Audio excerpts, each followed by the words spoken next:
I've had enough with Wink, I've had enough with this system, and I've had enough with the PTA.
You are looking live at a jam-packed Thunderbird Hall in the city of brotherly love, Philadelphia, Pennsylvania, as Labor of Love proudly presents Trust the Process.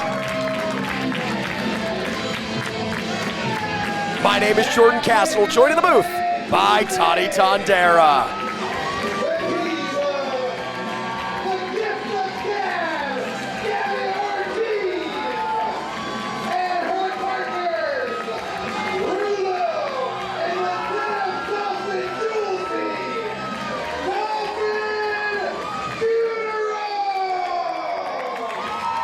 That's right, Jordan. We are back in front of the Lovers, starting things out with a six-person tag team contest.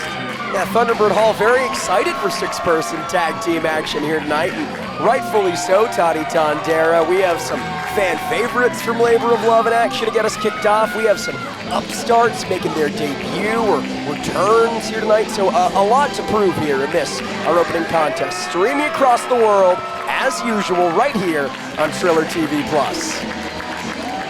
And with these three, they're unlikely vibe fellows. And their opponents. Yeah, you know, Julezee and RULLO, they're the yin and the yang, right? The light and the dark, the happy and the sad. You add Gabby Ortiz to the mix, and, well, I don't know what that gives you, Toddy, but we're about to find out.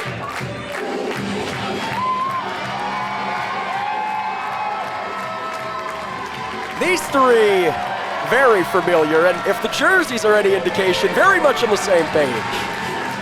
I'll forgive the jerseys tonight. All right.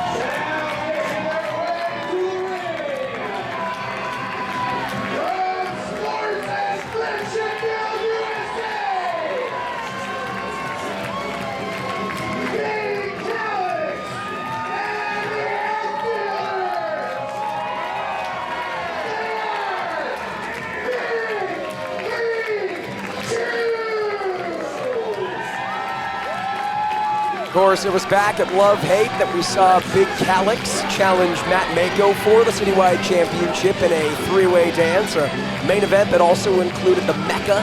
Unsuccessful on that occasion, and well, the same can be said of the outfielders falling to the Death Riders in Marina Shafir and Wheeler Yuta. So it's back to the drawing board for all three of these competitors, Toddy.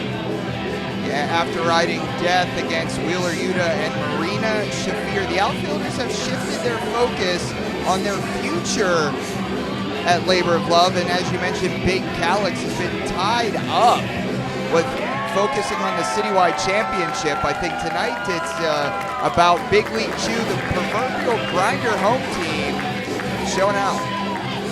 I'll ask you, does the recent success or lack thereof of Callux and the outfielders harm, or help them? Because on the one hand, they don't have any momentum here in Labor of Love. They're coming off the hand of two big losses, so it would stand to reason that their mindset is shaken, but on the other, they have something to prove. They have that proverbial fire under their butt that could make them more dangerous than ever.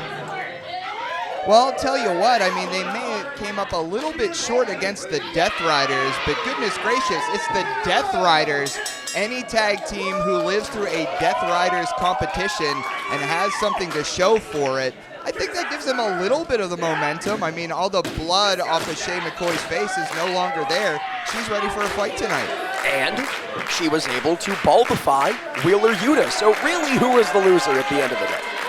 Bald. Well, someone who's not bald is Julezee. No, Gorgeous, not at all. Gorgeous head of hair on Julezee, starting things off here tonight against Weber Hatfield. And perhaps bribing referee Adam Galt here. He's hard to bribe. Man's got deep pockets. I don't think stickers are the thing to do it. A reminder that, as we saw back at Love Hate, the Citywide Street Gang barred from the building here tonight, Toddy. Martin Hughes, Tom LaRosa, and Shea Morrigan. Not only will they not be in action here in Thunderbird Hall. Wait! I want a sticker! Callux wants a sticker. They will not be in the building at all. No, but I'll tell you where they are allowed to be, Jordan. Across the street. I saw them outside. They had 3 bucket hats on, and they were set up their lawn chairs. So I did get to say hello, but we won't be seeing them tonight. Certainly standing in solidarity with the Street Gang, and Callux gets his sticker. A great show of sportsmanship here in the early going for Julezee. Weber back in the ring, legal once again, and the sportsmanship continues with a handshake, and well, it ends now with a roll-up. Kick out here. Who do you give the edge to? Again, lack of momentum for the outfielders and Big Callux, despite their overall success here in Labor of Love and their grander experience as a trio across the Pennsylvania independent scene. I gotta give it to Big League Chew. I mean, in there right now is a former Citywide champion, and oh my goodness, high tide season for the Denim Dolphin. As soon as you say it, Julezee may be making you eat your words and making Weber Hatfield get a big scent on there, off the ropes. Weber's so quick on his feet.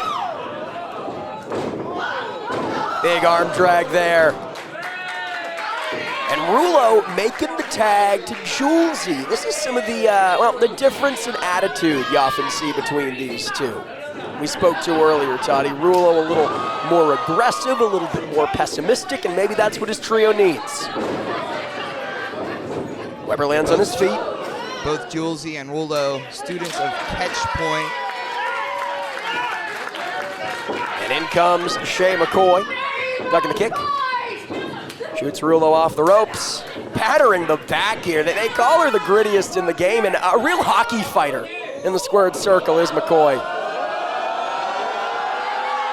Yeah, as I mentioned, I think that bloody nose only motivated her that much more.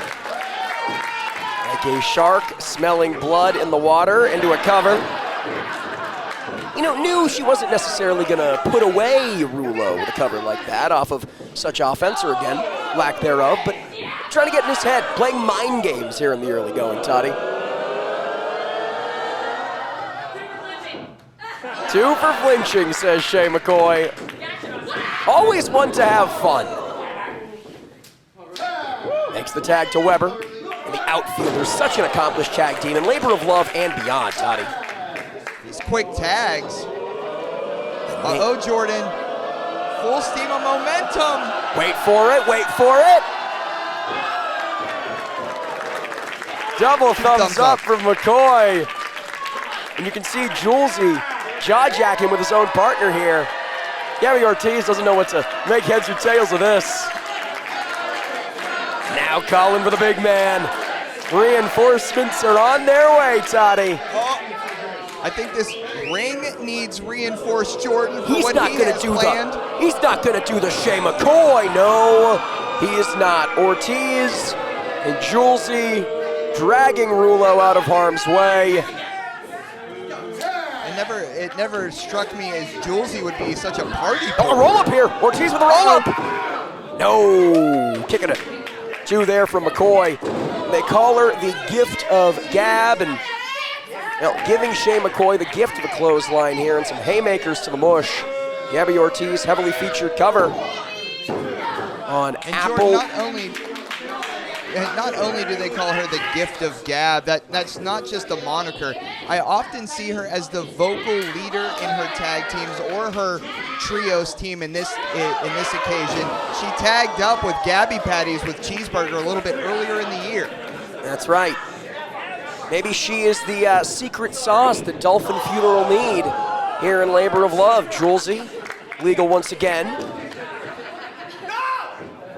Sticker to Shea McCoy. Something tells me it's not the same message of sportsmanship that we saw him yearly going. Maybe mocking McCoy, maybe trying to get in her head the same way she was able to, get him ahead of Funeral and Ortiz moments ago.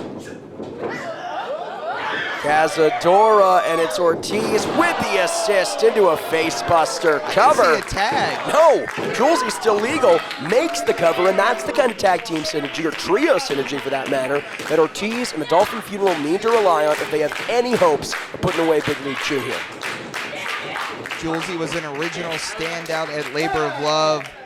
Had an opening contest right before Once More with Feeling, impressing our lovers over the holiday season, has found himself maybe more of a permanent roster member. And we mentioned Big League Chew being that proverbial grinder home team of Labor of Love. Imagine a win for this trios team over them. Big shotgun drop kick from RULLO. They may be well on their way. And talk to me a little bit about what makes this tag team in Dolphin Funeral so effective, despite their, differences in personality. Well, first and foremost, I was going to talk about their unique offense, but it's really speaking for itself. But I never thought that I would put the word Dolphin right before Funeral and speak it out loud. So there's a bit of unpredictability with Julezee and RULLO that you just can't plan for. Mad lives for sure, and now the crowd going mad for the stink face of one Gabby Ortiz. As effective as it is humiliating, and Shea McCoy heads to the outside. Oh, she needs a cigarette after all of that. I don't blame her. Now, I mean, they often say there's no timeouts. We here at Labor of Love, in wrestling, but there are no timeouts, Toddy, and we here at Labor of Love do not condone the use of tobacco. This is not an official endorsement by any means. She just needs a moment, Jordan. She needs a moment. And she's going to take it, whether Dolphin Funeral like it or otherwise.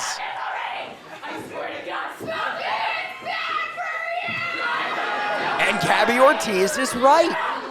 You might not like it, but it is true. That goes for the vapes as well. Both women down center of the ring. Toddy, someone's got to make a tag.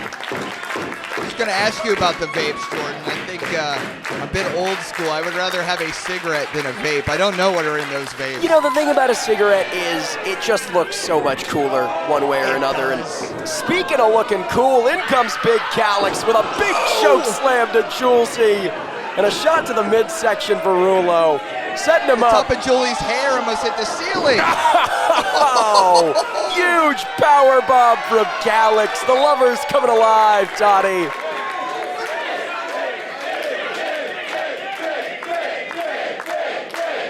A mass of humanity is Big Callux. What a role he's been on since returning to pro wrestling these past few months. Uh-oh. What is Callux planning? Hold on. Well, we saw Big Callux take some pretty big risks in that Citywide Championship main event back at Love Hate. Perhaps looking for more of the same here. We saw him go for it earlier. Shades of Shea McCoy. Earthquake. Not talking John Tenta. And now Weber directing all the traffic here, yeah. Uh-oh. Got Gabby Ortiz in his sights. Might have a Gabby Ortiz pancake by the time we're done with this one, Toddy. Uh-oh.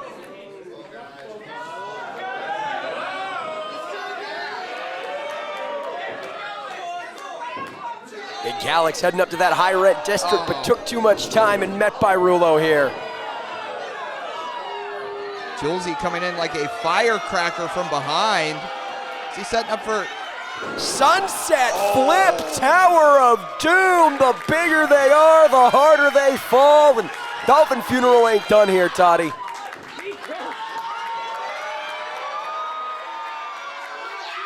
Big time swanton.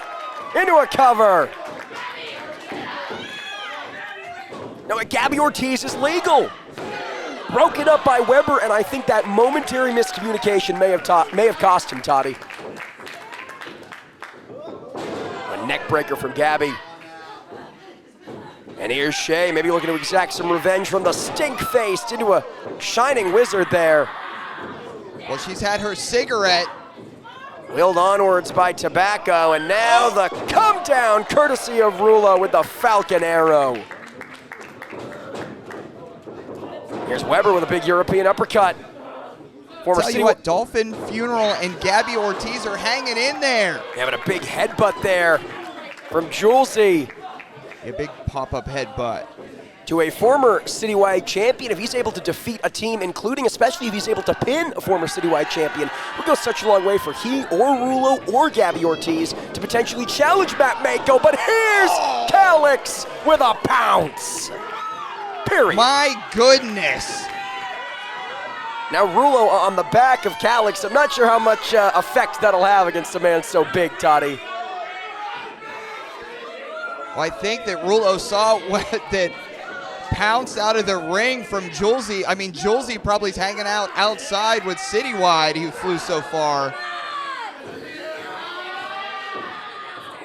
Callux having some trouble escaping the clutches of RULLO, manages to do so, but how much damage was done in the interim, Toddy?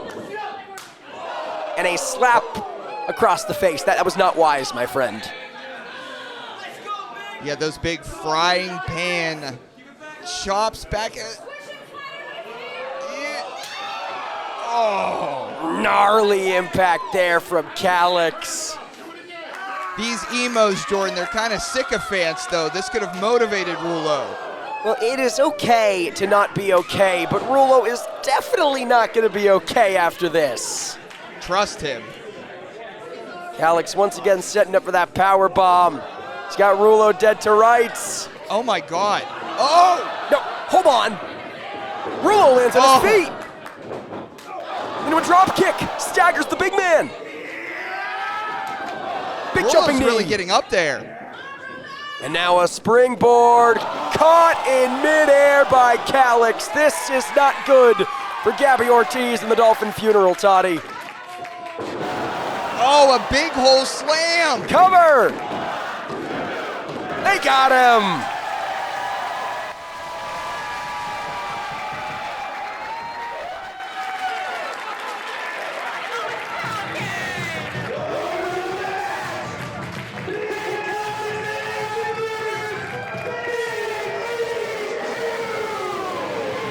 Callux and the outfielders, you call them Big League Chew, certainly earning their smoke break here tonight.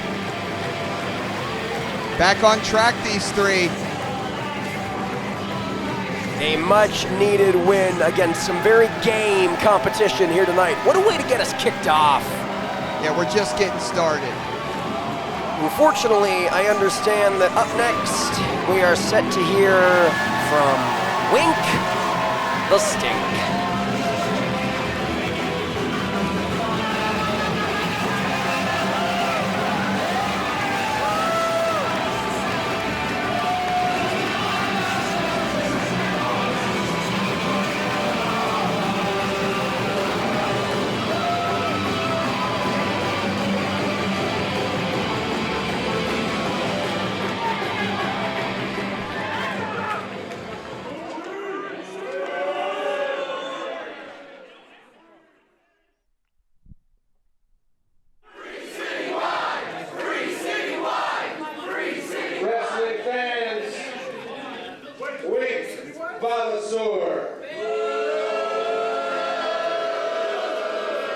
Well, Wink of the Athletic Commission bossing around Box Brown. He's got something to say, Toddy.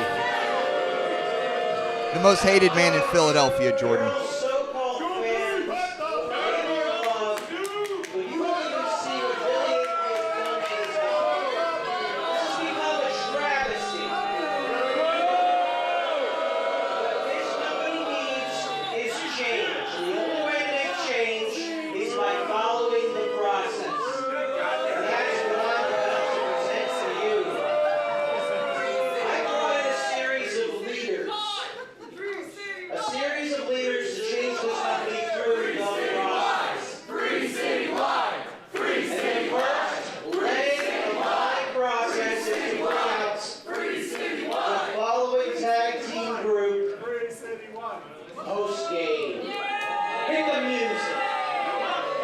Wink, backed up by his heavy in Goldie, seems to be looking to mold Labor of Love in his image.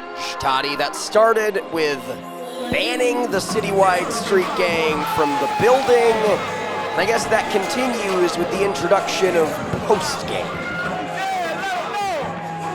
Well, if Wink is looking to build City of Love in his image, in all fairness to Wink the Stink, I don't think that he's chiseled from backboard plexiglass like these two are. That is Mike Walker, Vinny Talotta. I mean, the physiques, the physical conditioning of both of these men is inarguable. Their body of work speaks for itself, but to associate yourselves with Wink the Stink, I don't care how much he's paying. That is just, I mean, it's beyond words, Todd, it really is. Well, usually a man like Wink the Stink wants to collect big bodies to protect himself, but Citywide Street Gang isn't even here tonight. Right, what's the end game here? What's the goal for Wink? Is he trying to rub it in the face of the lovers? Is that what it's about? I wouldn't put it past the guy.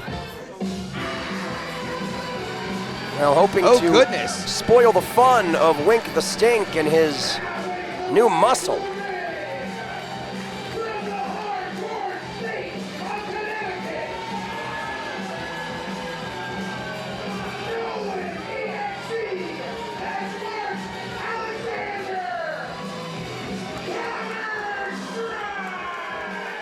That is NOLAN.exe with the lighter jacket, Mark Alexander with the darker jacket, and, well, certainly no scrub-a-dubs for post-game here. Labor of Love. Yes, both of these individuals trained by Bobby Ocean and Mikey Wimprek. Complacency is the enemy of progress. Labor of Love's faithfuls will remember them from Love-Hate, how they made an impression in the opening contest. And hopefully they're a first line of defense against Wink, but just as I say that, Jordan, post-game on attack. And these are the mercenaries. These are the shackles of Wink. He doesn't care about sportsmanship. He doesn't care about keeping things pure. He cares about exacting his will and sending a message by any means necessary. That's always what he and Goldie have been about. That's what post-game are continuing to show here, Toddy. And I will say, it might look like an uphill battle for Counter-Strike here, but you talk about one of their trainers, and Mikey Whipwreck. I mean, he is the ultimate underdog. He is someone who made a legendary career out of fighting from under. And, well, the less said about... Hold on.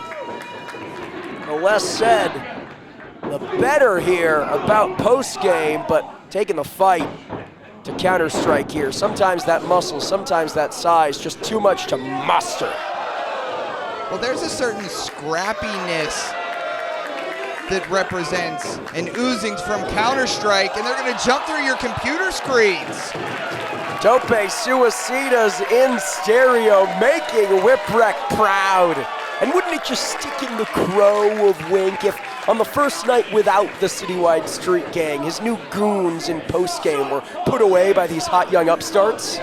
By the alternative crowd, right, as Wink would call them, yeah. Big haluva kick here, followed up with a huge uppercut from Alexander. You know, these two aren't afraid of anything. Fearless in every sense of the word, but maybe, just maybe, should be afraid of the raw power of Vinny Talotta. Now on the inside, Walker takes advantage with a big super kick. Look how in sync post-game is right now, Jordan. Sidewalk slam into a senton. Say what you will about their attitudes or their association, but this is an excellent tag team, Toddy. They're a well-tanned machine.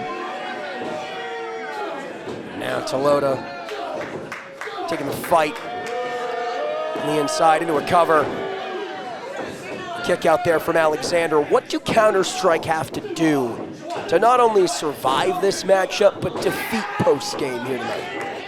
Well, something that I always thought of when I think of Counter-Strike, not only are they scrappy, but they have a way to get under the skin of a team like Postgame. Postgame is very concerned with their looks. They obviously want to help Wink in whatever Wink is doing with Labor of Love, but I think their tenacity is what coalesce Counter-Strike. I mean, they're a bunch of weirdos. They can do a lot of damage to a team like Postgame. A lot of damage done by a team like Postgame. Only a 2 count there, but hope quickly fading for Counter-Strike here in tag team action. And a reminder, Toddy, to our fans at home who maybe are a little forgetful, maybe didn't catch Love Hate just last month. The Citywide Street Gang didn't do anything to deserve this suspension. They didn't attack anyone. They didn't cross any lines. There was nothing to justify this banning from the building that we're seeing here tonight, and one has to presume for the foreseeable future here in Labor of Love. Well, when you talk about Wink the Stink, you know, let's be honest about the Citywide Street Gang. They like to ruffle a lot of feathers. The audience here, these lovers were not originally on the side of the Citywide Street Gang, but they all represent Philadelphia. And I think really that's the message that Wink the Stink has out for Labor of Love. Cover here. Anybody who opposes him, anybody who opposes Wink the Stink can take a ticket out of Philly. That's right, it's not the city of brotherly love, it's the city of Wink. And as it stands, the city of Postgame here, cutting off the ring, dominating Mark Alexander with a numbers game. You don't often see this, a headlock cinched in from Vinny Talotta, while Mike Walker just watches on, just waiting for any intervention from NOLAN.exe, waiting for a breakup as we're seeing here from Mark Alexander, and opportunistic at the first moment. Alexander now, fighting from under, as we said, but post-game just too big, just too strong, just too determined, with Wink lining their pocketbooks. This might be it here. He went ragdoll, Jordan. Oh, broken up by NOLAN.exe, and one has to think, if not for the intervention of Nolan, that may have been all she wrote for Alexander. And this is that tenacity of Counter-Strike that I mentioned before. They have a never say die attitude. Yeah, but make no mistake, post-game are not just a couple of pretty faces. Those are not just show muscles, those are go muscles here tonight, but well, tenacity working wonders here for XCX, lands on his feet. Heads to the outside, and Alexander takes advantage of the distraction with a crossbody, wiping out Talotta. A big boot there from XCX. Counter-Striker rocking and rolling here, Toddy. In one of Mikey Whipwreck's last matches, post-game actually defeated Whipwreck in those matches, so I think there's a little animosity extra here for Counter-Strike. Psycho knee into the cover and a kick out there from Mike Walker, and as soon as I say it, Vinny Talotta grabbing XCX, dragging him outside the ring, and continuing to take the fight on the inside to Mark Alexander. That's another advantage that belongs to postgame we haven't even brought up here, Toddy. They're not afraid to bend and break the rules, as any stooges. Well, they can. Of course. The Athletic Commission's own Wink is in their pocketbook, and vice versa. Oh. Down goes Alexander, and postgame with the victory here.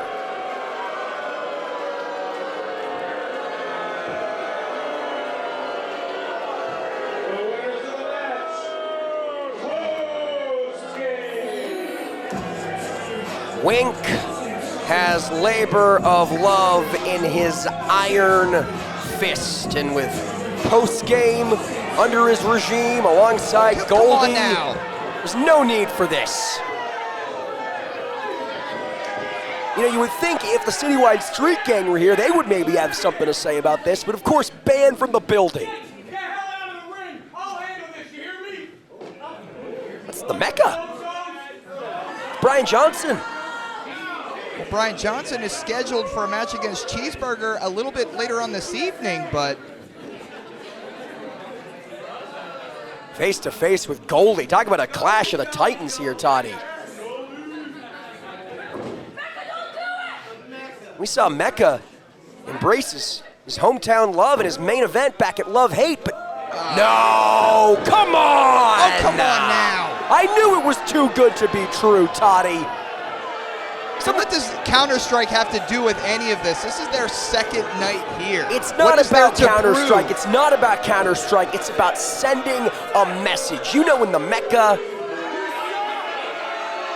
and post-game and Goldie and Wink see Counter-Strike, they're seeing the Citywide Street Gang.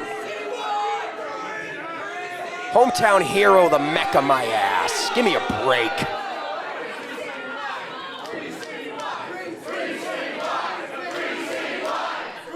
You can hear the lovers, their opinion of this whole mess.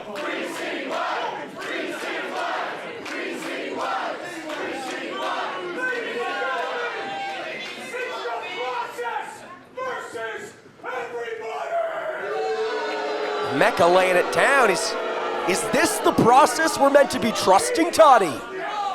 Yes, these 5 individuals is who we should have our trust in. Bogus. Give me a break. Give me a break. Citywide Street Gang, we miss you.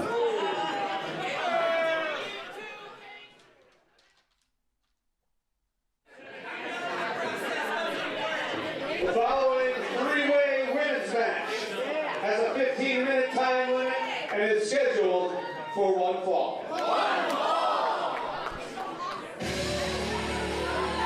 Three-way dance on tap as we try to recover from what we just witnessed, Toddy. I mean, that was one of the most deplorable things I have ever witnessed in a professional wrestling ring.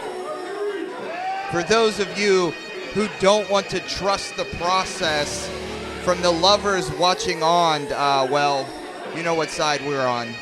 Free Citywide. That's right, the Mecca joining forces with Wink and Goldie and post-game to form this faction of tyranny known as the process. I shudder to think what the future holds for Labor of Love, but thankfully, we still have great in-ring action like what's on tap here.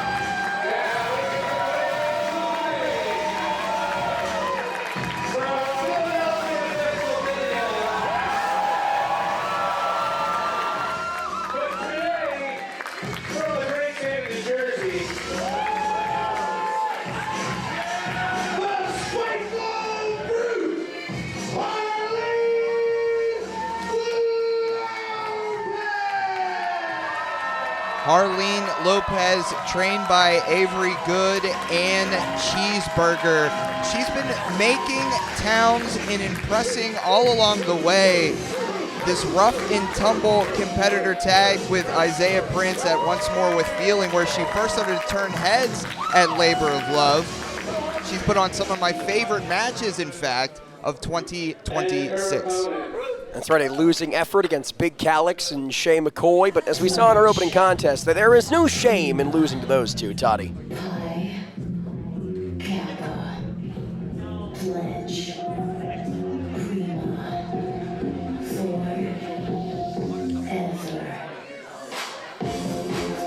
Straight from down under, Frankie B makes her way to Labor of Love.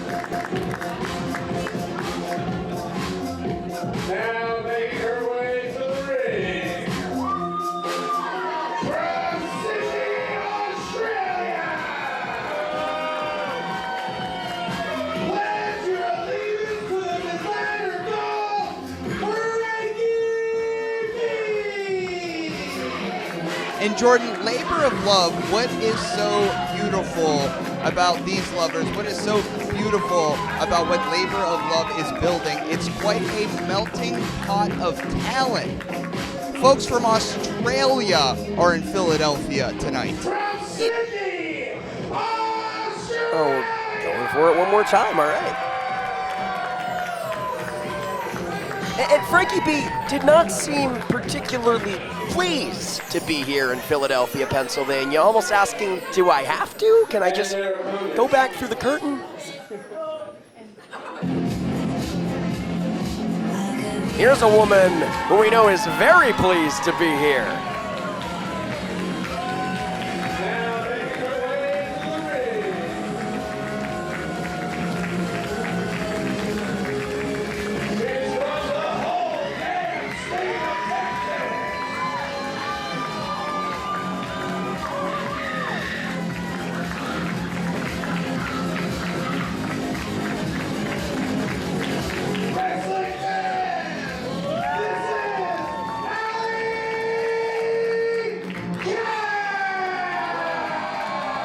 course, last saw Allie Katch in a losing effort back at Love Hate to Harley Hudson. A real international few months for Allie Katch.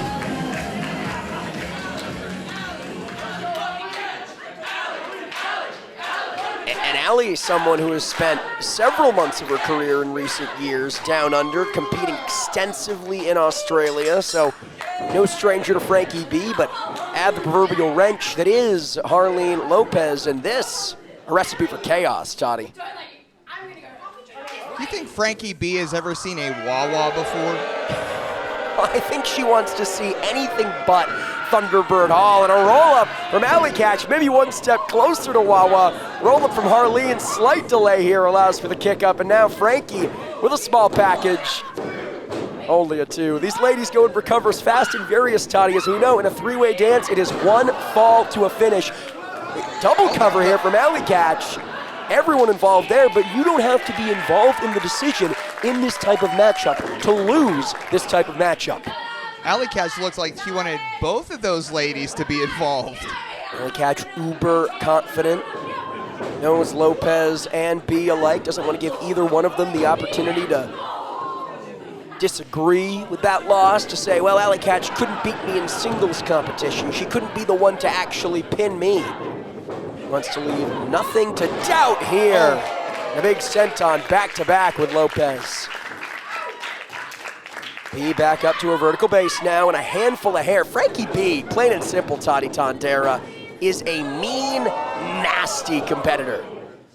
Yeah, they call her the designer doll, and usually maybe in a one-on-one situation, I would favor Allie Katch in a scenario like this, but Allie Katch doesn't have to be pinned, and honestly, Jordan, I think Frankie B may come out on top in this one. Hard to argue with the international experience. We've seen her on national television.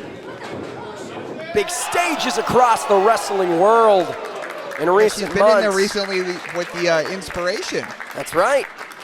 So Frankie B, a sight to behold in the wrestling world, and wants to continue that upward momentum with a win over not one, but 2 regulars here in Labor of Love. That sight to behold is your fancy jacket you're wearing tonight. Well, I appreciate it. It's not quite Frankie B. Cover. The kick out there, maybe wasting precious seconds jaw-jacking with the faithful cover once again. It could have been spent covering her opponents. Case in point, didn't even have the opportunity to cover Allie Katch for more than a second. And Harleen pulled her off. Things getting chirpy here, and Allie Katch takes advantage with a chirping chop to the chest here. No discrimination from Allie Katch, taking the fight to everyone here tonight, Toddy. And all 3 of these competitors have spent, I would say, an equal amount of time inside the ropes. They've all been in there. Usually with triple threat contests, somebody tries to throw somebody out of the ring to display their dominance and try to take control of maybe a weaker competitor, but there is no weaker competitor in this triple threat match. Speaking of dominance, right now we're seeing Harleen Lopez, Spiteful Brute, and Frankie B work together in tandem. This still every woman for herself, a one fall to a finish contest, but you often see this in multi-person matches. Temporary alliances can get you far, but the operative word there, Toddy, temporary. Well, we've seen RULLO and Julezee be on the same page in Dolphin Funeral. Frankie B and Harleen Lopez. Perhaps looking for an Allie Katch funeral here tonight, smothering her in the corner. Goodness. What do you think Frankie B's Wawa order would be if she ever made her way there? Oh, geez. Frankie B's Wawa order, I think just might be, I think some of those Wawas have the smoothies with the boba at the bottom. Maybe she could find a coffee, but I don't see her eating one of those sandwiches anytime soon. All right, now Allie Katch eating a nasty clothesline and a Russian leg sweep in tandem, but this is what I'm talking about. It's a temporary alliance for a reason, not an elimination match. At a certain point, you gotta go for a cover and try to win, Toddy. And things falling apart rather quickly. It was fun while it lasted. between Lopez and B. Ooh. Those forearm shivers from Lopez. And don't like those doll-like appearance of Frankie B fool you. She is a tough-as-nails competitor, rough and tumble when she needs to be. Hey, some of those dolls are possessed. And I take Annabelle over Frankie B, but right now it's Harleen Lopez taking the fight. Flurry of chops, machine gun chops here to her former ally. And now, met by Katch. Turn their eyes away from the prize for a moment too long. Gave Allie time to recuperate. Now a series of hip attacks into a cannonball for both women. Yeah, Allie Katch got a ticket to ride, and her train isn't stopping anytime soon. It's got Lopez and B alike exacting a revenge here. Whoa! Double Northern Lights suplex. Gorgeous bridge, but it's not enough. How pretty was that? Almost as pretty as Frankie B thinks she is. Again, Frankie B, a world-traveled competitor, very successful. Hold on here. Looking for the pussy pile driver here is Allie Katch, but Harleen Lopez very wisely sandbagging herself, staying close to the canvas. In control of the arm of Allie Katch. Suplex of her own here, maybe thinking Three Amigos, Toddy. There's number 2, and I think you're right, Jordan. All 3 friends are inviting to the party. Frankie B, no friend of Harleen Lopez. Maybe double suplex of her own. Wait a second. Go that. 4 Amigos. Bridge of her own. No. What a feather in the cap it would be for Harleen Lopez to not just win this match, but do so by pinning both women. Now crossface applied here, looking to make Allie Katch tap. Frankie B was trying to break up the submission. Harleen saw it coming, and now a double crossface to B and Katch. Double stacked up, and that's more familiar with the Pittsburgh style of sandwiches rather than the Philadelphia style. I don't know how they do it in Australia, but Frankie B manages to escape. Allie Katch still in the clutches of Lopez, but rolls her over onto her shoulders. It's a nail biter here, Tondera. Tell you what, referee Adam Galt has already had his hands full, and we're just getting started here in Trust the Process. No, shot to the chest from Lopez here. What's the strategy in this type of three-way dance, Toddy? They say you gotta have eyes in the back of your head. Well, you said you can't, any friendships are very short in a triple threat, but any of these women, what I would do, I would try to dispatch one of them outside the ring to have more of a one-on-one competition. Well, Frankie B dispatching of Allie Katch here with a series of neck breakers. What? Lopez in her clutches as well. Double neck breaker there. And B capitalizes with a cover to Lopez. And I think that may have been a mistake. I think the wiser move would have been to cover Katch as we're seeing here. Now it's too late, but Allie caught the double impact. And I think if Frankie B had capitalized on Allie right away, would have been having her hand raised right now. Danged if you do, danged if you do not. But Frankie's not happy, Jordan. Yeah, talk about referee Adam Galt having his hands full here. My goodness. She's out of control. Have to swallow the whistle for what's at stake. Oh! He took too much time focusing on Adam Galt. Again, gave Allie Katch time to get back in this one. And again, looking for the pussy pile driver. From behind, Harleen Lopez. The Brute showing how spiteful she can be. Oh, big lariat! Into a cover, broken up by Frankie B. Sends Lopez to the corner, Jordan, but not quite outside the ring. Frankie B back in to break up the cover, and again, a momentary miscalculation may have cost Frankie B the match. Shoulder down, manages to reverse, but again, it's that spider twist. Her variation on the rings of Saturn here, and Frankie B with no choice but to tap. That's it. What a win! My goodness. The winner of the match, the Spiteful Brute,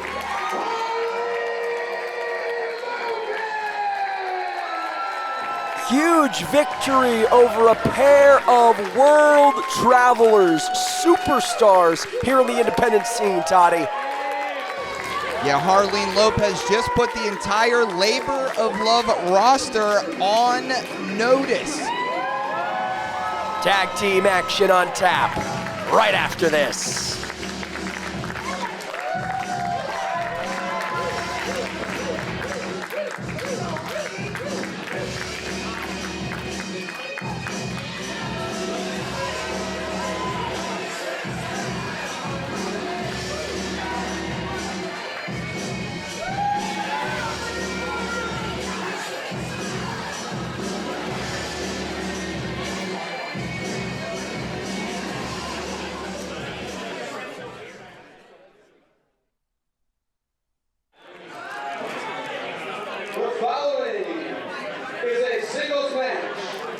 With a 30-minute time limit, and it is scheduled for one fall.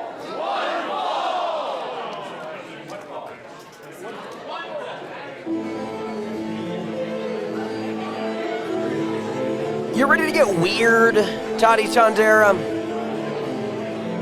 I'm not ready to get weird. I've been weird this whole time. But yes, Jordan, yes.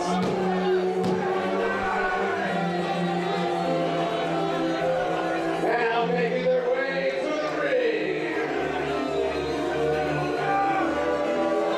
the team of the outstanding villain match and Dr. Ethan Wilde, Wilde LLC. Well, after his time machine plan against Mr. Ooh La La failed in spectacular fashion last month at Love Hate, it is back to the drawing board for Dr. Ethan Wilde. Tonight, recruiting one Dylan Mesh as his tag team partner.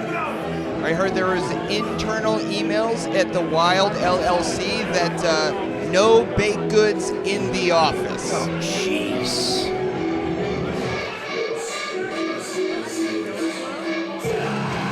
Well, I feel like I'm baked when this guy's in action. My goodness. Here comes the Carney King alongside Congo. Accompanied by Congo, the Sideshow Psycho, the Party King,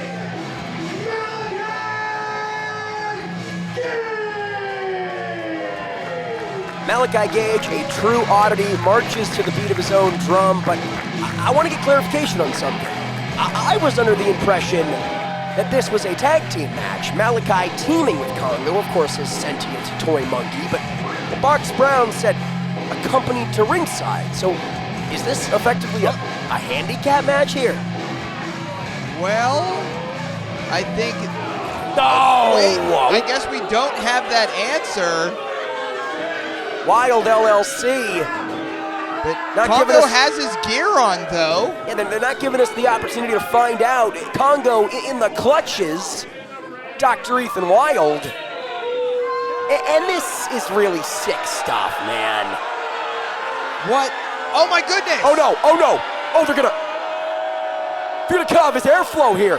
How's he supposed to breathe in there, Toddy? Oh! Well, that was most certainly the fault of Dr. Ethan Wilde. And that was far right of the goalpost for Dr. Ethan Wilde. So I believe that's correct, Jordan. I believe this is a 2-on-1 contest now. This Malaki Gage, a fry short of a Happy Meal, as dangerous as he is fun-loving, but one has to think the numbers game going to be just too much here against both Mesh and Wilde. Ducks under, once again. And a big crossbody wiping out Wilde LLC. If you're, as the bell rings, Well, I guess if you're Malaki it's Gage, officially started. if you can even say that, Toddy, but if you're Malaki Gage, you got to finish this matchup as quickly as possible here. Big uppercut here, wiping out Mesh. And thus far, at least here in the early going, Malaki looking impressive. Got the lovers on his side. Well, the Sideshow Psycho has brought our attention. Something in hand for the ringside fan, I believe. And again, giving Wilde LLC time on the inside to recuperate. Such a hot start here, but what the hell is this? Well, here comes that The Dream Box. And he has, Malaki Gage has the wind up. Malaki Gage has the winder right now. Something Inserting was it into the glowing dream in box. there. Yeah, something was glowing in there, Todd. Did you see that? I kind of see it through the cracks, Jordan. Well, first, a time machine from Dr. Ethan Wilde, and now the Dream Box containing Shockwave, the robot. Oh my God. As the Jonas Brothers and Busted said, we are here in the year 3000. Well, there's only one direction that this could go now. Wait, With Shockwave as the tag team partner of Malaki Gage, this truly is the best night ever, Toddy Tondera. Well, this is what you get for punting a man's monkey, Jordan. And Wilde LLC thought they were getting ahead of the curve, a strategic move to turn this into a handicap match by attacking Congo before the opening bell. And Oh, that's not gonna work. well, be careful what you wish for, Wilde and Mesh, because you just got it. Doing the robot is only a robot can, Toddy. Come against their power, all right? And then I'll fight it. And if you're Wilde LLC, how the hell do you contend with a literal android? He doesn't have muscle tissue, he doesn't have bone, he doesn't have pain receptors. Well, that's a great question, especially because they were expecting to fight a monkey and they ended up with a robot. It's all quite confusing.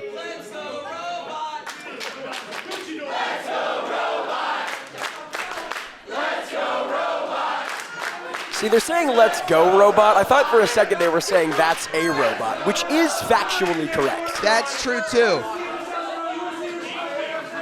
Now, Dylan Mesh giving Shockwave a one-way ticket to the gun show here, and Shockwave seems less than impressed. I gotta give it to Shockwave, Toddy. He's got a real poker face. A test of strength now, the Greco-Roman knuckle lock applied, and, well, one has to think this goes to Shockwave the robot. Well, I think I will reverse the question. If you are Wilde LLC, how do you take control of Shockwave and the Sideshow Psycho? I'm not sure there's an answer, especially with such little preparation. They thought they were fighting a toy monkey. Now here they are fighting a robot, and well, things are getting real wavy here in Thunderbird Hall. The electricity between all four of these competitors and the official. Oh, what a shock wave from Shockwave. Living up to his name here. A circus freak and a cyborg working like a well-oiled machine, pun very, very much intended. Toddy, will you stop doing the robot dance, please? I'm so sorry. Professional, man. I gotcha. I wonder what the Citywide Street Gang would think of Shockwave if they were allowed inside the facilities this evening. Yeah, that's really in good hands. There's labor of love, Shockwave. Oh, man, well, Dr. Ethan Wilde with the distraction leaves the opening for a drop kick from Dylan Mesh. That's really the greatest travesty of all. Cover. Not a cover, instead just laying down haymakers here. That's really the greatest travesty of all. The Citywide Street Gang being barred from ringside don't get the opportunity to witness Shockwave the robot in all his glory, Toddy. I am proud of Shockwave that that Shockwave does prepare themselves like a traditional wrestling match, holding the tag rope over there as well. Listen, Shockwave may not be a human being, right? But they are a fair and equitable competitor. That much is clear. Their programming done right. Dr. Ethan Wilde likens himself somewhat of a mad scientist. We saw that time machine cover. Kick out. We saw that time machine that turned back the clock for one Mr. Ooh La La. You wonder if Dr. Ethan Wilde wants to start tinkering away at Shockwave, maybe turn him into an evil robot if he and Mesh are successful here tonight. Yeah, I hear the mechanics of the brainwashing technique on robots works a little easier if you have the right program. Cover, the kick out. Mechanics not to be confused with the national mechanics. Yes, of course not. I'm talking more viral that they could get into Shockwave. Dylan Mesh here, taking the fight to Malaki Gage. Got to think for Wilde LLC, want to keep Gage legal for as long as possible, keep Shockwave out of the ring for as long as possible. And Jordan and I are getting in our headset now that Congo has been taken to a local medical facility, but up and awake right now is Congo, which is good to hear. Keep you updated on Congo as the broadcast continues. In comes Dr. Ethan Wilde. And you know, Wilde's made it very clear. He feels like he's become the laughing stock of Labor of Love in recent months, trapped in an invisible box. Cover. Again, losing to a newly young Mr. Ooh La La just last month. He can scarcely afford the same fate here tonight against Malaki and Shockwave. Malaki now. Blows below. Yeah, fighting from under, trying to get back up to a vertical base, but not given any room to breathe here from Wilde LLC, who, again, got to give the devil their due. Working like a very, very good tag team here against Gage. Well, effectively, they've kept Shockwave out of this contest, separating Gage from his robotic tag team partner. It is smart, fundamental tag team wrestling. They're the basics for a reason. You cut off the ring. Now Wilde has Gage in his sights. Staggered with an elbow. Down goes Mesh. Big boot. Now, a lot of this contest, Malaki Gage has been in a 1 versus 2 scenario and using Dr. Ethan Wilde as a base with a flying cross body onto Mesh. Talking about 1 versus 2, it's time for ones and zeros as he reaches towards Shockwave and makes the tag.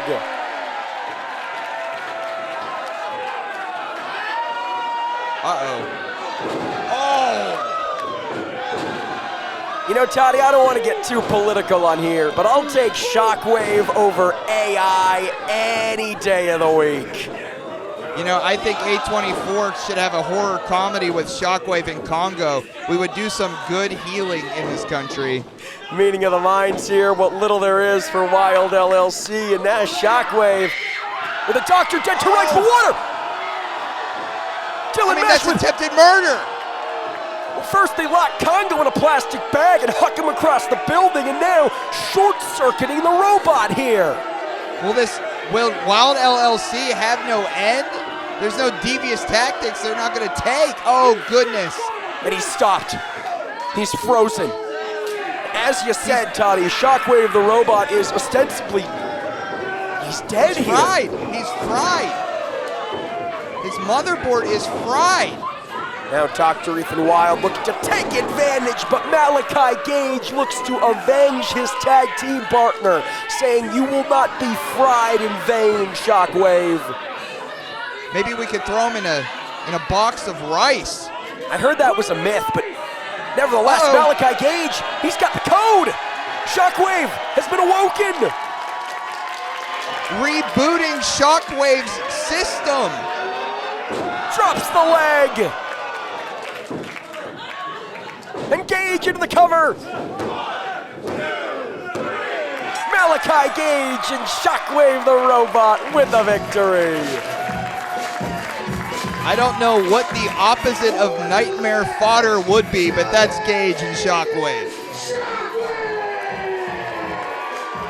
In the words of Lizzie McGuire, hey now, this is what dreams are made of.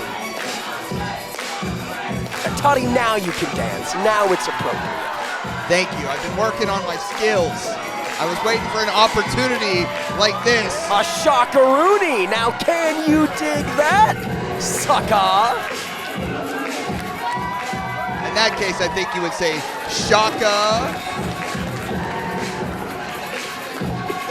Back to the drawing board once again for Dr. Ethan Wilde.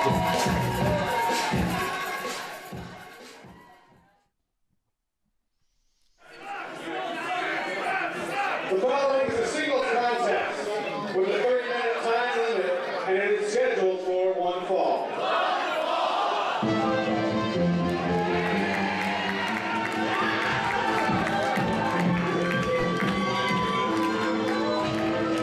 And here comes the heart and soul of Labor of Love.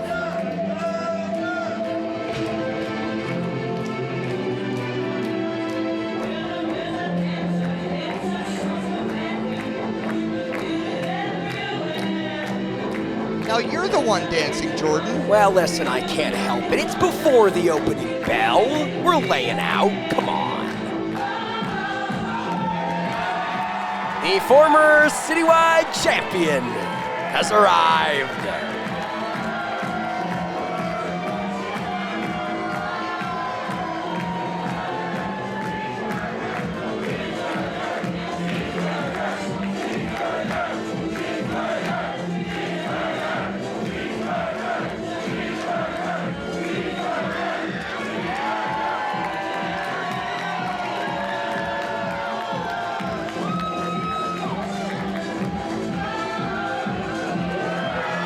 Someone doesn't get the nickname the coldest brother for no reason.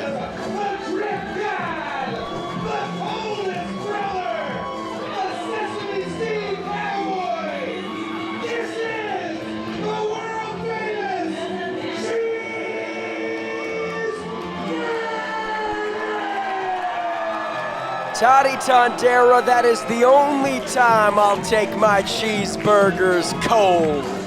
A marquee matchup here tonight, even more so with what we saw earlier on this evening.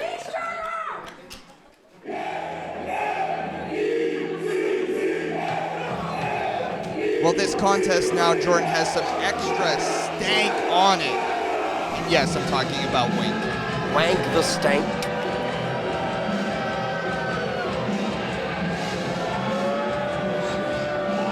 Bit earlier in the evening, we saw the process form.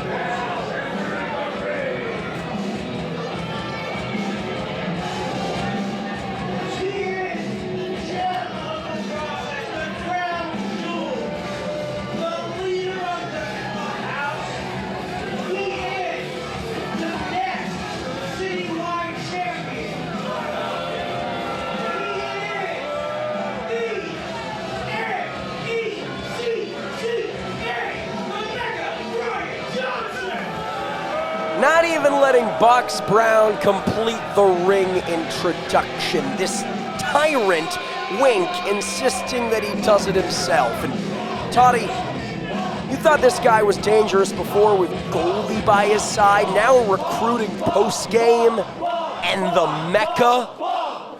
The Citywide Street Gang band. I think the process may be unstoppable.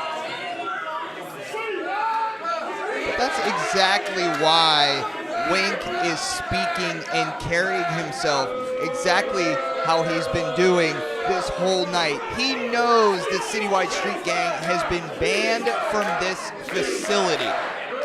So now what he's looking to do is dog walk the lovers here.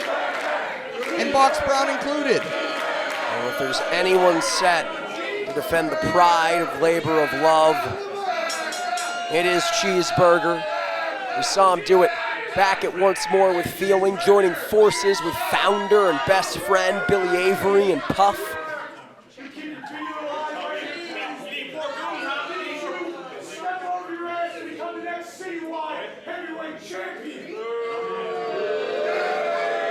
And you know, Toddy, it really shouldn't be much of a surprise. Come on! The distraction from behind by post-game leaves the opening for a cheap shot from the Mecca, but this has been the Mecca's playbook long before Wink paid him off. Long before he formed the process, the Mecca has never been a hero. He suckered us in last month with that incredible performance in the triple threat main event, and now, here tonight, feeding off that goodwill to pull the wool over our eyes. One of the many words to describe Cheeseburger is honorable. And there might be honor amongst thieves in the process, but Cheeseburger is out here fighting alone, Jordan. Takes the Mecca off his feet here. Cheeseburger, a competitor who has made a career out of being underrated and underestimated and told you're too small and the odds are too great. But tonight, the odds may truly be too great, Toddy. Well, Cheeseburger almost being like the last line of defense against the process. Reminding the Mecca that he is indeed still bald. Between Wheeler Yuta last month and the Mecca here tonight, not a lot of love for the ball from the lovers. The follically challenged, I should say, excuse me. Yeah, some folks rather would say they can't grow their own hair, right, as opposed to saying the B word.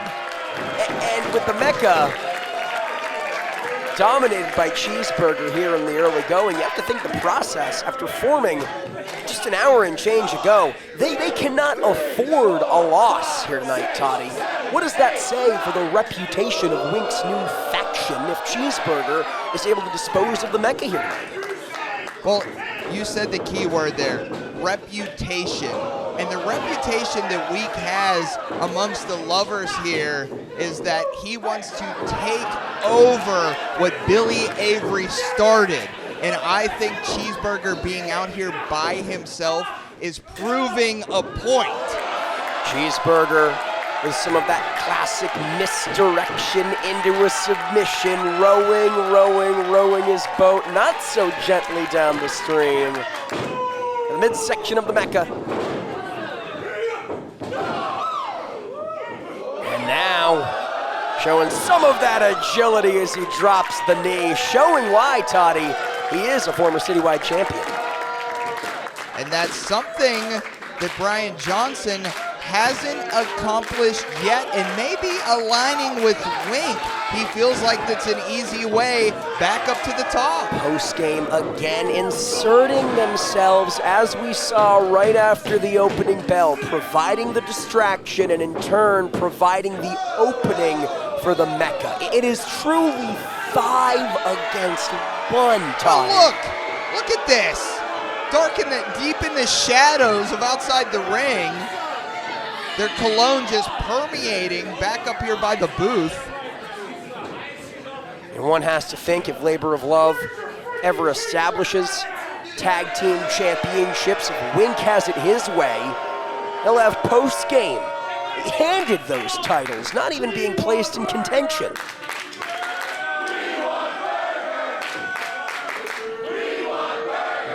Willed onwards by the lovers, Cheeseburger takes the fight to the Mecca, defending not just himself, but all of Labor of Love here tonight. Mecca gets the boot up. A thunderclap there. Big lariat. Everything the Mecca does is thunderous. Here's a man in the Mecca who we saw back at Once More with Feeling, put away ECW legend Super Crazy, and could put Cheeseburger away here as well. Kick out. We said it about post-game earlier. You don't have to like or even respect the Mecca personally, but you have to acknowledge how dangerous and accomplished he is as a professional wrestler. It's part of what makes this association with Wink so devastating. We get here with the lovers think of the process. And let me ask you, Jordan. And that cheap shot, excuse me, Toddy, a cheap shot once again from post-game. With this new alliance with the Mecca, Brian Johnson and Wink together. Now with Citywide banned from the building, What do you possibly think this could mean for the future of the Mecca if this alliance continues? Do you see maybe the Citywide Championship being a little closer into view? Well, I mean, we even heard it from Wink during his introduction, a future Citywide champion. We'll see. Up next, Matt Mako put that championship on the line against Kid Bandit. One has to think whoever walks away tonight Citywide champion, they have a date with the Mecca in their future, if Wink has anything to say about it yet. Cheeseburger evading. Chop of his own here. Toddy, at this juncture, what does Cheeseburger have to do to put away the Mecca? What Cheeseburger has to do is something that he does oh so well already, Jordan, and that's to stay focused on the Mecca. Forget post-game, forget Wink. Stay focused on his competitor. Boston Crab cinched in by the Mecca. Cheeseburger reaches that bottom rope to force the break. And Mecca sitting in to the last possible second. And, you know, Tony, I gotta say, I understand what you're saying, but for Cheeseburger, it's hard to have that laser focus. It's hard to put Goldie and Wink in post-game out of mind when they're actively attacking you at ringside. Well, my point was, Jordan, if anybody can do it, the former Citywide champion, Cheeseburger, can. Cheeseburger, the heart and soul of this organization, the heart and soul of this city, for a reason, as the lovers come alive in support of the world-famous CB. Yeah, the first line of defense and the last line of defense for Labor of Love. And it is such a shame. I hate to sound like a broken record, but it is such a shame that Shea Morgan and Martin Hughes and Tom LaRosa are not allowed in the building here tonight. Because you know as well as I, Toddy, they would not let Cheeseburger go with this alone. They would be in his corner, evening the odds. I don't think they would even had Wink have a microphone, let alone what the process has done so far tonight in Philly. Jockeying for position here. And look at the strength of Cheeseburger. Lands the suplex, but has got to go for the cover if he has any hope of putting the Mecca away. But even that suplex, even that little adrenaline boost, you could hear the lovers watching on, firing up for Cheeseburger. Cheeseburger back up to a vertical base. He's got the Mecca reeling in the corner here, Toddy. This may be his only moment. Ooh. Chirping chop to the chest, but a reversal of the whip from the Mecca. Cheeseburger cartwheels out of dodge into a super kick. If we're talking about the starting lineup of Labor of Love, Callux might be the goalie, the outfielders might be the defensemen, but Cheeseburger, he's the center. Oh, he's the centerpiece of everything. Toddy, I'm sorry to cut you off, but post-game, on the apron again, just as Cheeseburger was getting going, but to his credit, as he lands the Saito, Cheeseburger doing exactly what you said, keeping that laser focus, not letting post-game deter him here. Well, I think the lovers are Cheeseburger's tag team partners tonight. Cover. And a kick out from the Mecca. We've seen. That might have been his chance, Jordan. It may have been, it could have been, it would have been, it should have been, but match continues for the moment. We've seen Cheeseburger outlast insurmountable odds before. You think back to Mischief Night Mayhem 4, that grave consequences casket match against Mil Muertes. Mecca now. Double underhook. Perhaps thinking Shea Driller here, but a reversal into a back body drop from Cheeseburger. Shoulders down. The shoulders are trapped. No! Goodness. Oh, referee Adam Galt nearly caught. A poke of the eyes from the Mecca. All those muscles and a poke of the eyes, Jordan, come on. Cheeseburger able to get the shoulder up. The referee none the wiser, but Mecca immediately transitioning into that Boston Crab, center of the ring. And Cheeseburger may have no choice but to tap here, Toddy. Cheeseburger's body bent like the letter U right now. There's 4 sides of a ring, and you got a member of the process on every side, Toddy. Give me a break. Cheeseburger manages to reach the bottom rope, not without another cheap shot from the process. But again, it might just be too much. Goldie's still out there too. Don't forget that. Who could, a man of that size. You talk about Mischief Night Mayhem for Cheeseburger beating the numbers game in that casket match, but Toddy, we have to remember, the Citywide Street Gang in another life, they were hired guns. They were doing that for the almighty dollar. They were not a combined unit the way the process are here under Wink, and I think that might be the difference. You know, there might be unity in the process that maybe Cheeseburger doesn't currently have with Citywide, even if Citywide was here.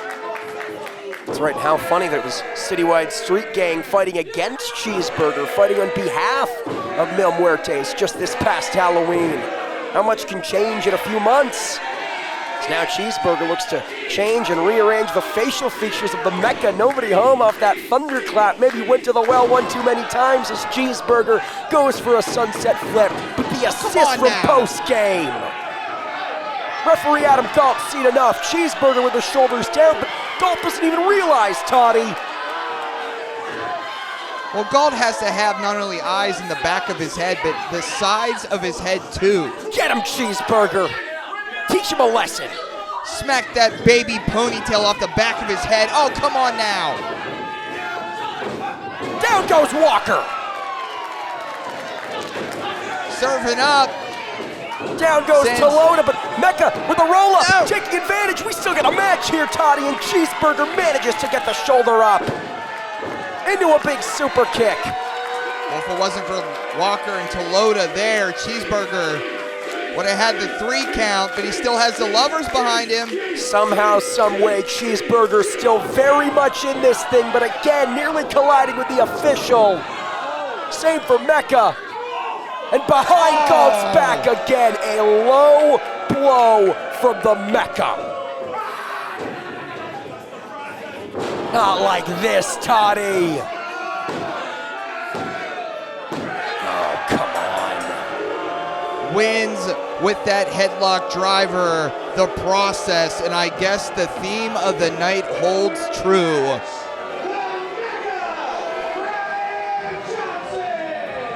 Now, we said this was must-win for the Mecca here tonight after the formation of the process, and I guess win by any means necessary, Toddy. And this is one of the, since we've been working together here at Labor of Love, where we call home, this is one of those disgusting displays that we have seen yet. You won the match. You beat Cheeseburger. You beat a former Citywide champion. There is absolutely no need for this. This is BS. I agree with the lovers. Oh, do you see what, Jordan, keep an eye out. That is a table. Post-game, bringing a table into the ring. What looks like the director of traffic, the Oh, wait! Could it be? That's Shea Morgan, it's gotta be! The Citywide Street Gang are here, Toddy! Citywide bust through the front doors, and Jordan, they have seen enough of the process. They don't care that they're banned from the building. They don't care that they're suspended from Labor of Love. Enough is enough. Cracking Goldie with a kendo stick. I don't know how they snuck in with those skeleton faces, but just in a nick of time. Again, the same skeletal face they wore as goons of Mil Muertes, taking completely different form here tonight. And, well, my, how the tables turn, Toddy. Table being the operative word, my friend.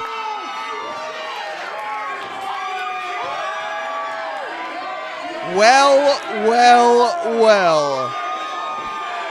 If it Hoist them high. If it ain't the consequences of my actions, wink through the table.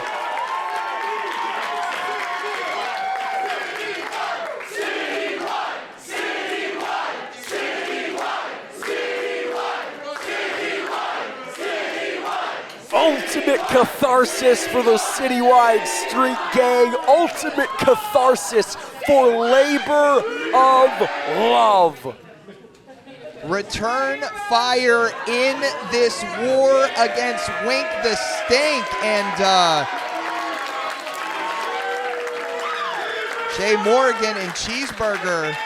Talking about the coldest brother, Toddy. It is a mighty cold day in hell seeing those two embrace. Oh, well. More on that at 11. It seems to be some trust issues remain between Citywide and Cheeseburger. You want a war, Toddy? Wink just got one. Citywide are back, baby.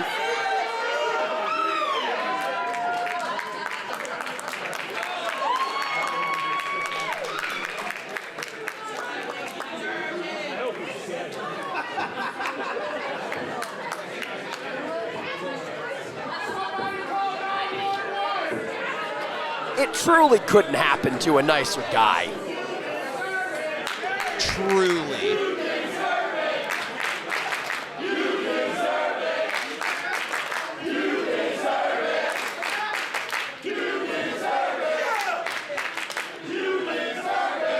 Citywide Championship on the line. Up next.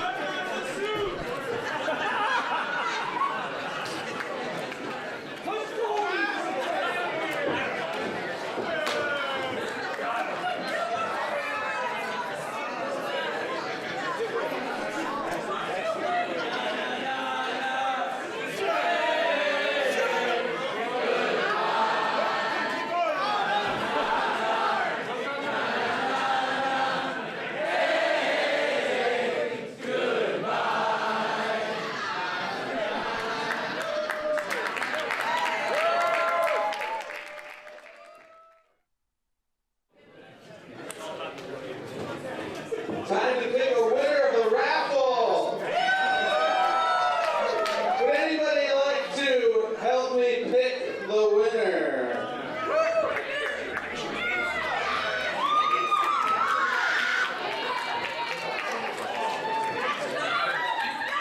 Hey, what's your name? Alyssa!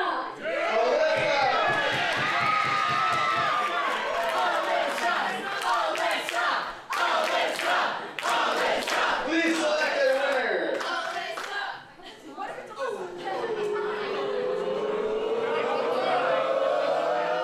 717 648 6468.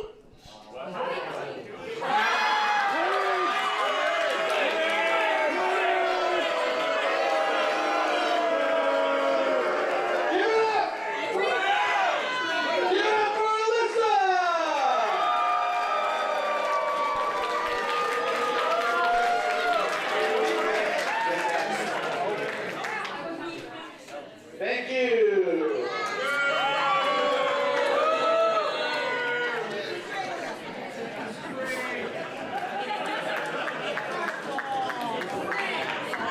Jordan, I think Alyssa picked her own winning ticket. It's an Alyssa screw job for sure. We got Alyssa Gate here in Philadelphia. It is now time for the main event of the evening. It is for the Citywide Championship. It has a 30-minute time limit, and it is scheduled for one fall.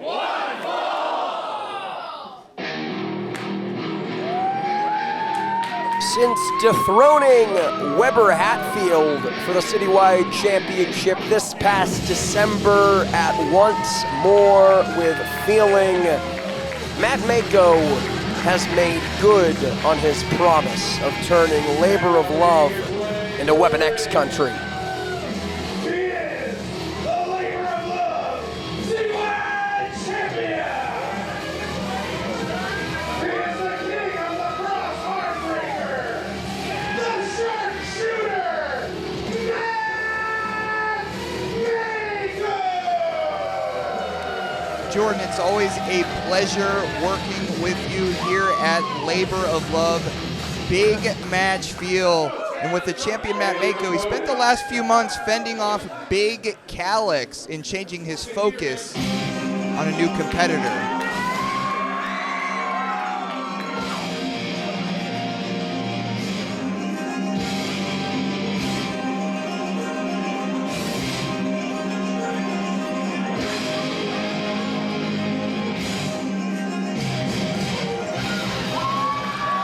The protagonist of professional wrestling has arrived here in Labor of Love.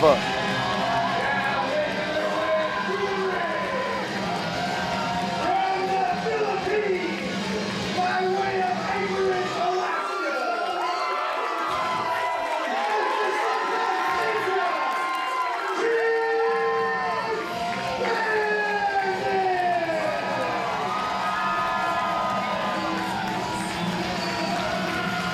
A little air guitar for the lovers, a first-time matchup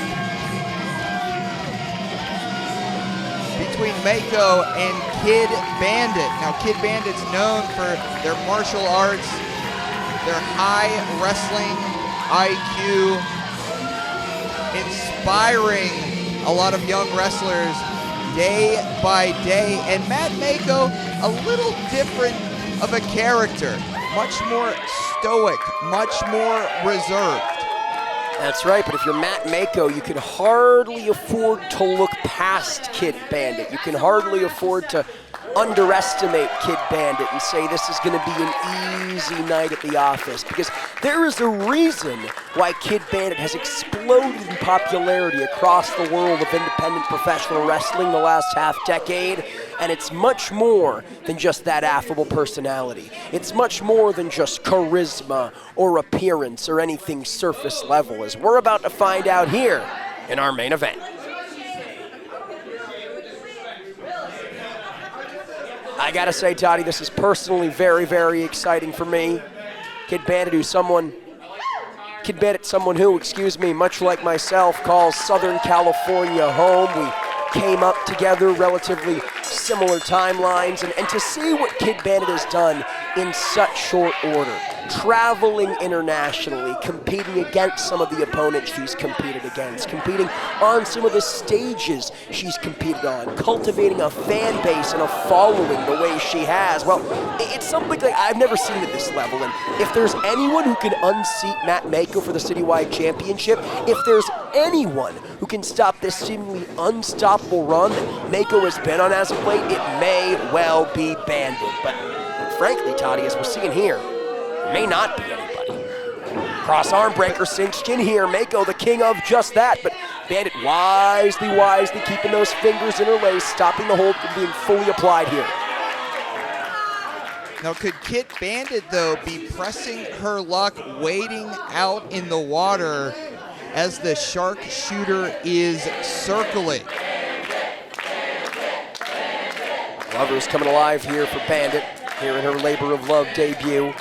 And as you said, great deal of martial arts acumen in the back pocket of Kid Bandit. She's someone who, she said to me personally, feels like that part of her game is often underrated. People see her as goofy, people see her as shtick, people see her as all sizzle, no steak. And she told me earlier on tonight that this match against Mako is an opportunity to prove that she can hang as a technician, as a martial artist, with the best of them.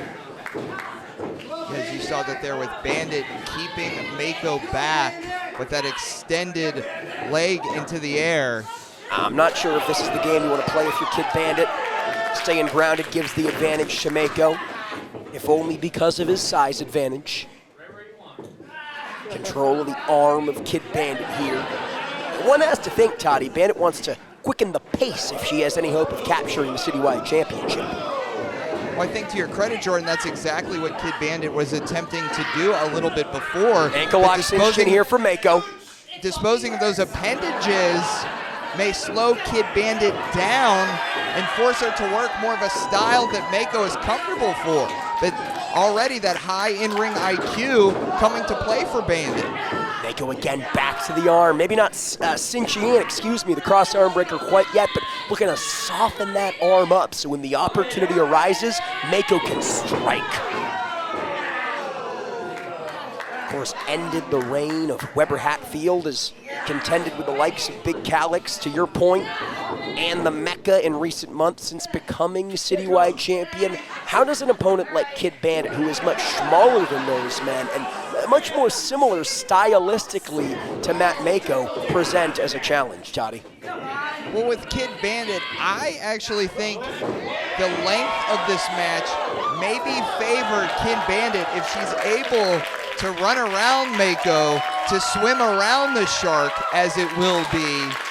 And she's going to need both of her arms and both of her legs to do that. Yeah, we're less than 5 minutes into this one here, and Bandit already favoring that arm. That does not spell good for the protagonist here. All the same, well, showboating here from Bandit, suckering Mako in, rolling through. Nobody home. Waistlock here. Bandit holds onto the top rope, escapes the clutches of Mako. Got a moon here out tonight in Philly.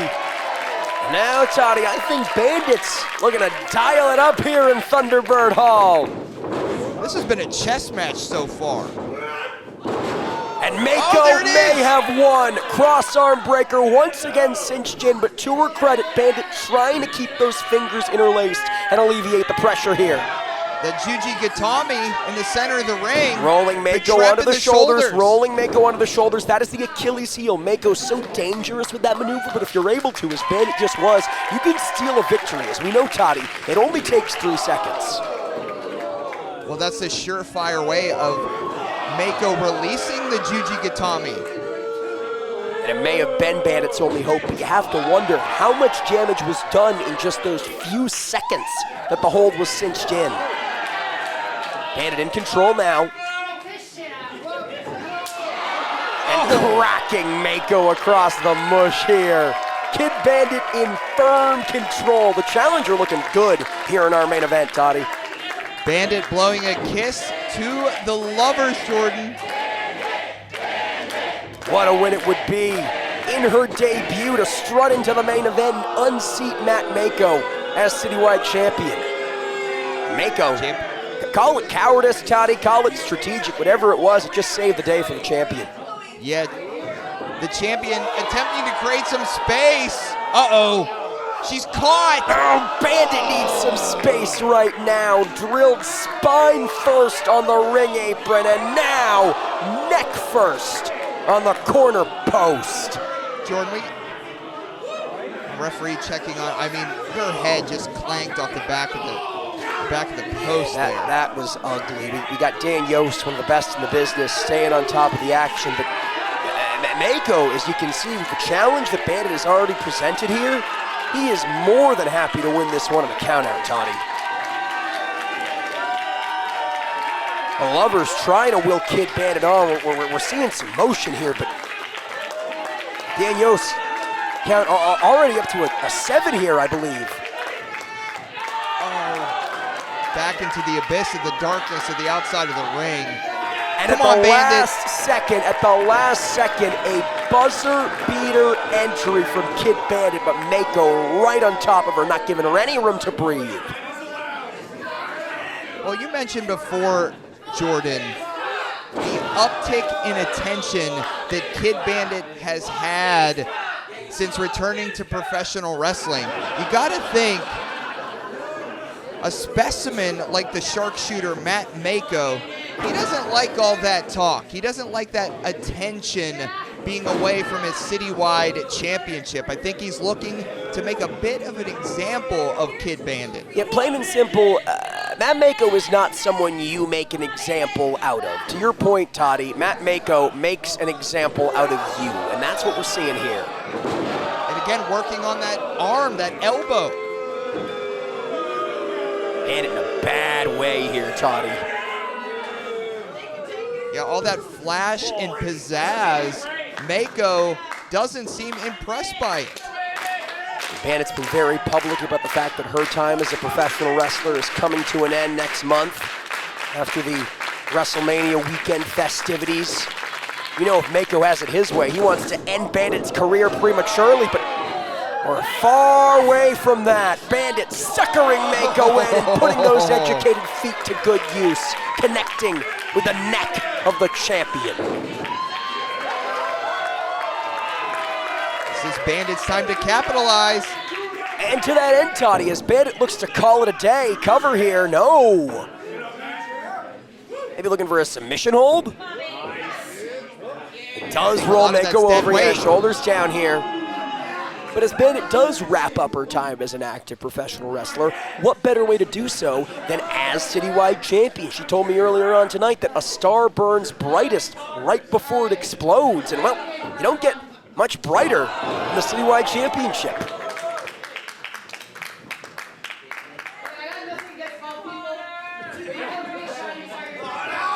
Unlike the rest of the lovers, Bandit does not discriminate against the follically challenged. Well, Bandit is back in her bag. Dabbing on him like it's 2016 all over again. And you know, Bandit having fun. We can have fun at the commentary booth, Toddy, but the fact of the matter is, I'm not sure I've seen any challenger dominate Matt Mako like this in his time as Citywide Champion. Bandit now calling. Timeout has been called. By all means. A reset, I think. Winding up. Oh! And I think Mako may live to regret the day he gave Kid Bandit that reset, Toddy.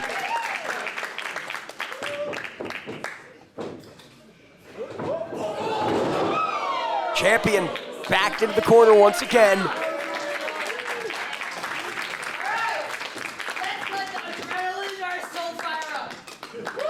Bandit looking to fire up here, rallying behind the lovers. Excuse me, Toddy. Some soul adrenaline? Well, trained by the American Nightmare and reigning WWE Champion Cody Rhodes, but maybe called her shot a little too early in that tribute to her trainer as Mako takes advantage. My goodness! Caught in a rear naked choke. There is absolutely nowhere to go for the challenger, Toddy. I don't think I've ever seen anything like that before. How he was able to control her body to do exactly what he wanted it to do. Matt Mako pulling out all the stops here against a very game challenger, but Bandit perhaps no choice but to tap. Center of the ring. I mean, she could try to. She's got him down. No! May have been Bandit's only hope. That was her one way out of that. And Toddy, Mako has kicked things into a different gear here. There was a look in the eyes of the champion that is frankly frightening. They're two of the most dangerous legs on the independent scene. Matt Mako with those roundhouse kicks, and oh goodness. Like a predator stalking his prey, Mako again looks to cinch in the Juchikatami, the cross arm breaker. Instead, rolling Bandit over onto her stomach, into the crossface. Bandit wisely keeping her face, her neck, away from the clutches of Mako, who instead decides to go for that single leg Boston Crab. Equally devastating in the center of the ring, Toddy. Bandit desperate, reaching for those ropes. But how she's positioned. Oh, now she's an opportunity for Bandit that she saw. Using the bare feet, inches away. Can she get there and force the break? Yes. Even a toenail would break this. Yes. Bandit forces the break. But again, Toddy, I asked it before, I'll ask it again. Just because she broke the hold, how much damage was done while it was cinched in? Well, the damage, I mean, she can't even stand up to this point, but the blueprint to beating Matt Mako maybe is being documented and written now. Yeah, maybe a day late and a dollar short here. It may be too little too late. Wow. And I said it. Wants to end Bandit's career before she has the chance to do it on her own terms. Says he's going to send her home in an arm bandage. Oh, she can barely even... She can Her barely spirit's still fight. there. Yeah, defiant still, but Toddy, you know it. At a certain point, the spirit gives out. Excuse me, the physical body gives out. The spirit can only take you so far. Well, the only reason why, yeah, referee Dan Yost there could not make that 3 count because Bandit didn't even realize, but her arm, her ragdoll arm was under that bottom rope.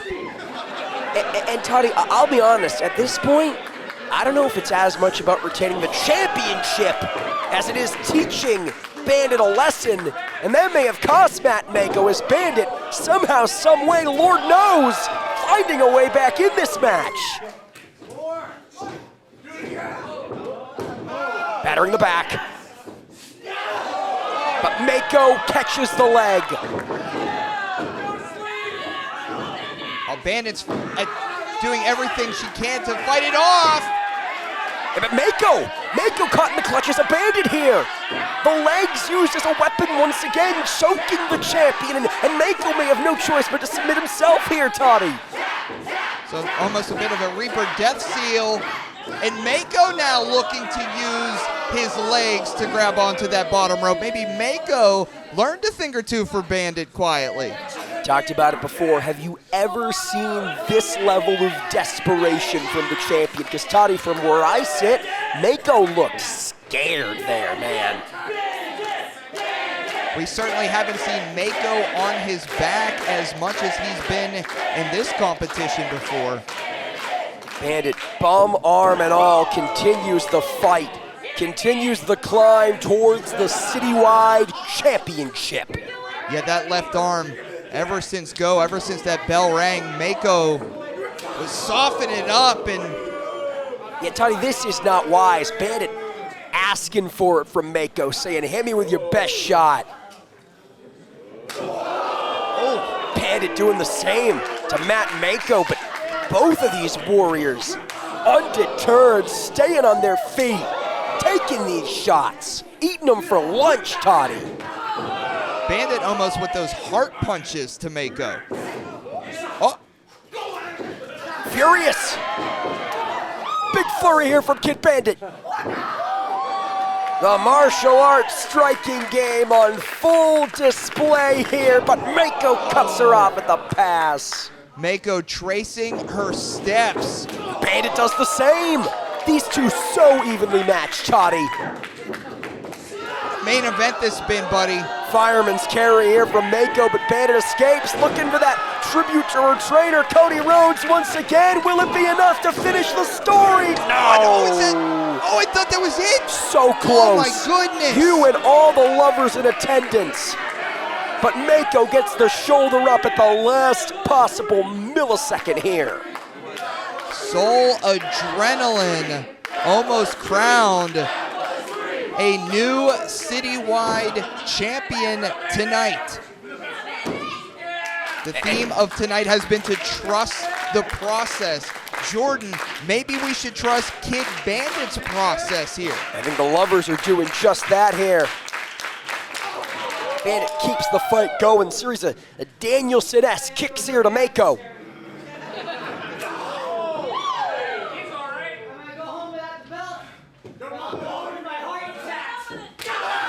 Uh-oh.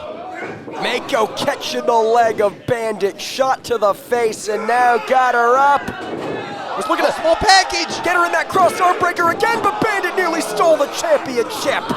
Big lariat folds the challenger inside out, and Mako again got her up, got her down into the cross arm. No, shoulders down. Is that it? No, a kick out from Bandit. And Toddy, that is so curious to me. That is so curious to me. Because usually when when Mako gets a challenger up in that suplex position, he lands him down into the Juji Katami. Not so here tonight. What does that tell you? Well, I think our champion realizes that an audible had to be called. He realizes that Bandit will not tap out. Bandit has found herself to the ropes every time. Instead, content with pinning the challenger, just as he was content with taking a count-out victory. Mako may not say it, he may not show it in his face, but he understands what a challenge Bandit presents, especially after the fight in the heart she's shown here tonight.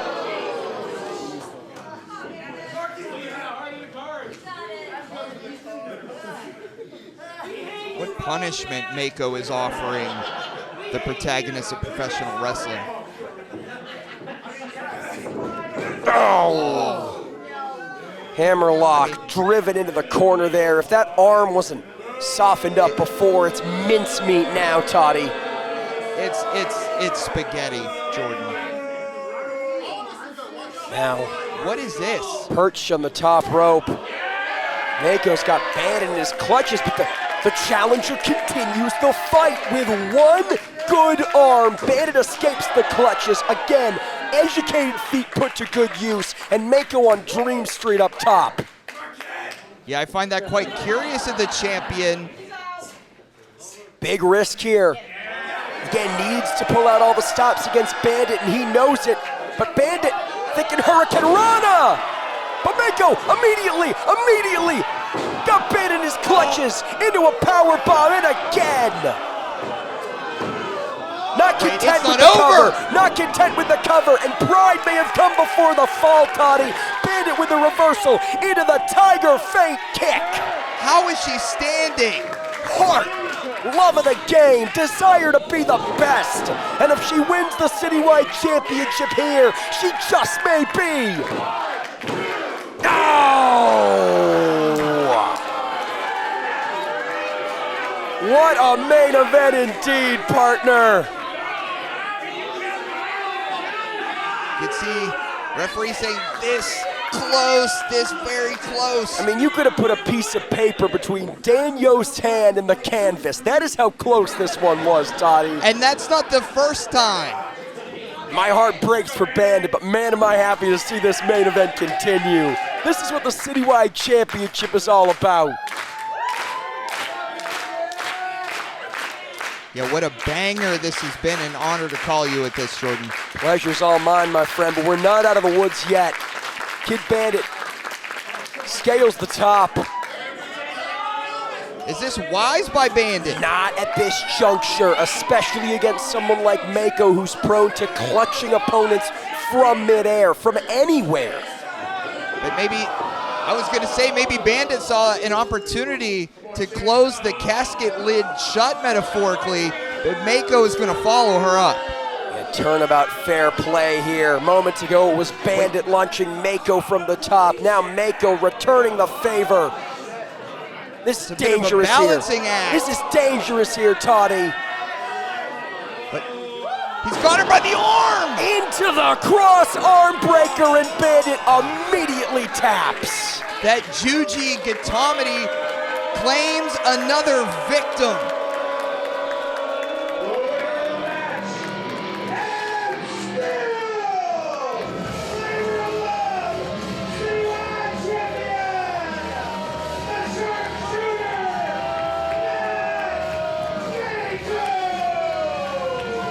The era of Mako continues here in Labor of Love, but Toddy, let us take nothing away from the debutante, Kid Bandit.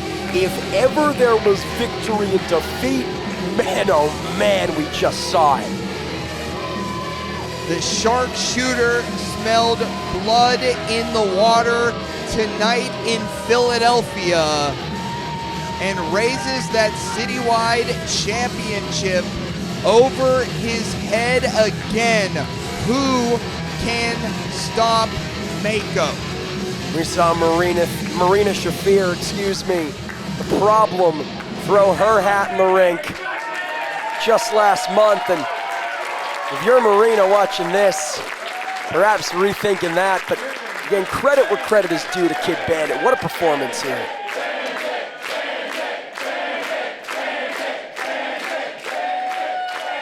So long, and thank you for the memories, Kid Bandit. Now can you dig that, Saka? Folks, that's all we got. For Toddy Tondera, I'm Jordan Castle. This has been Labor of Love's Trust the Process, streaming right here on Triller TV+. We thank you so much for joining us.